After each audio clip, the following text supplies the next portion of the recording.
සාදරයෙන් පිළිගන්නවා SLVS Tech YouTube channel එකට. අද වීඩියෝ එකකින් කරන්න යන්නේ මේ කලින් මම කරපු වීඩියෝ එකේ සබ්වූෆර් එකේ දාපු USB kit එකේ පොඩි අවුලක් ඇවිල්ලා තියෙනවා. ඒ කියන්නේ ඒක මගදී වැඩ කර කර ඉන්න ගමන් ඔෆ් වෙලා යනවා. ඩිස්ප්ලේ එක ඩිම් වෙලා යනවා. මේ වගේ ප්‍රශ්න ටිකක් තියෙන්නේ. අපි බලමු මොකද්ද ප්‍රශ්නේ කියලා. දැන් මම මේකට පවර් දීලා බලමු. වන්ට පේනවා ඇති. H1 කියලා වැටලා මේ වැටිච්ච එක මේ ගොඩක් ඩිම් වෙලා තමයි ඩිම් වුණා. ඊපස්සේ මම මූඩ් එකට දාගෙන ලයින් එකට දැම්මහම මේ ඩිස්ප්ලේ එක හොඳ පාටින් පේනවා. හැබැයි මේක ඔෆ් වෙලා යනවා. ටික වෙලාවක මොකක්ද පේන්නේ මේක ඔෆ් වෙලා යනවා. මම මේක චෙක් කරා. මේක 5 වෝල්ට් උත් එනවා. මෙතන රෙගියුලේටර් එක හරියට. ඒක චෙක් කරලා බලමු.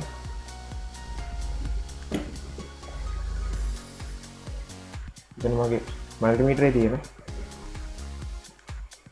මම මෙතනට මේකේ 5 වෝල්ට් රෙගියුලේටරේට ලේටරෙන් මම චෙක් කරලා බලනවා 5 වෝල්ට් අවුට් වෙනවද කියලා මේ තුන්වෙනි පින් එකේ.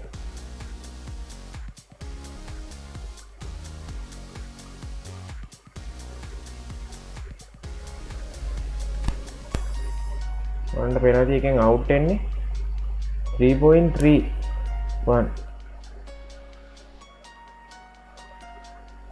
ඒ කියන්නේ මේක හරිනම් 5 වෝල්ට් අවුට් වෙන්න ඕන. 3.31 අවුට් වෙන්න බෑ. ඒ කියන්නේ මේ රෙගුලේටර් ප්‍රශ්නයක් ඇති සමහර විට. අපි බලමු ඉන්පුට් වෝල්ටේජ් එක කීයද කියලා.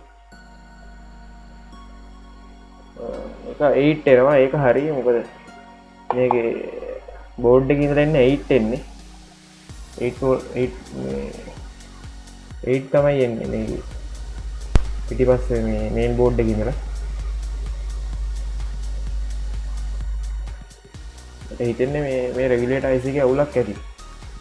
ඉතින් අපිට මේකට කරන්න පුළුවන් දේ තමයි මේකට වෙන රෙගුලේටර් IC එකක් දාන්න එක. සමහර විට අපිට මේ වගේ IC එකක් හොයාගන්න බැරි වෙන්න පුළුවන් SMD type එකේ. එතකොට අපිට දාන්න පුළුවන් 70.5 අපි දාන normal රෙගුලේටර් එක. මෙතනට අපි ඒක දාලා බලමු මේක හරියද කියලා. දැන් මම මේකේ USB kit එක දැන් මේකේ මම ගලව ගන්නවා.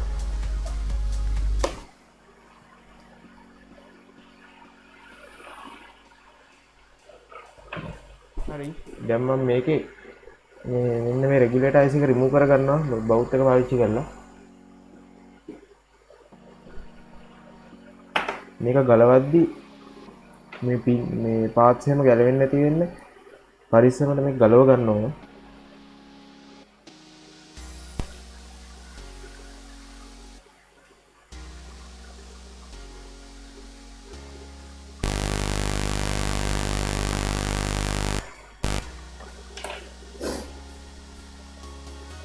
ගුලගාව හොට් එක ගන්න එකක් තියෙනවා.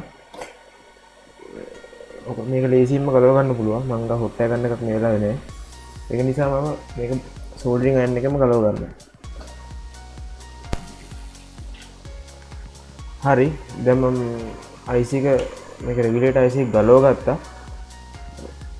මේ දැන් තියෙන්නේ අපිට මේ විදිහ එකක් හොයාගන්න නැහැ.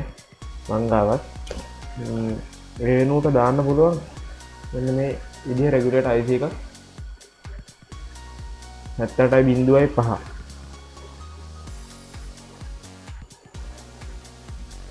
මේ රෙගුලේටර් IC එක අරගෙන මෙන්න මේ විදිහට පින් ටික නවාගෙන මේ විදිහට නවාගෙන අපිට පුළුවන් මේකට හයි කරන්න. මේකේ පළවෙනි පින් එක එන්නේ ඉන්පුට් වෝල්ටේජ් එක. මෙහෙන් එන වෝල්ටේජ් එක. මැද තමයි ග්‍රවුන්ඩ් එක. තුන්වෙනි පින් එක තමයි 5 වෝල්ට් අවුට් එක. දැන් මේක නම් මෙන්න මෙතනට පළවෙනි පින් එක සෙට් වෙන්නේ. මෙන්න මෙතනට තමයි 5 වෝල්ට් එන්නේ. මෙන්න මෙතන ලොකු කොටුව තමයි මේ ග්‍රවුන්ඩ් එක.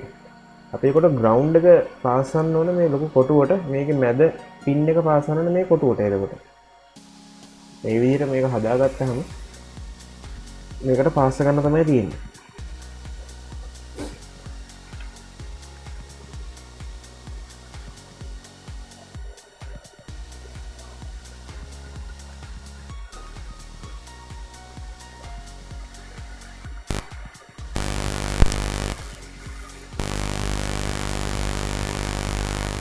හරි දැන් මම මේක මෙතනට පාස් කරගෙන තමයි තියෙන්නේ. අපි බලමු මේකට දැන් පවර් දීලා මේක සබ් වූෆර් එකට හයි කරගෙන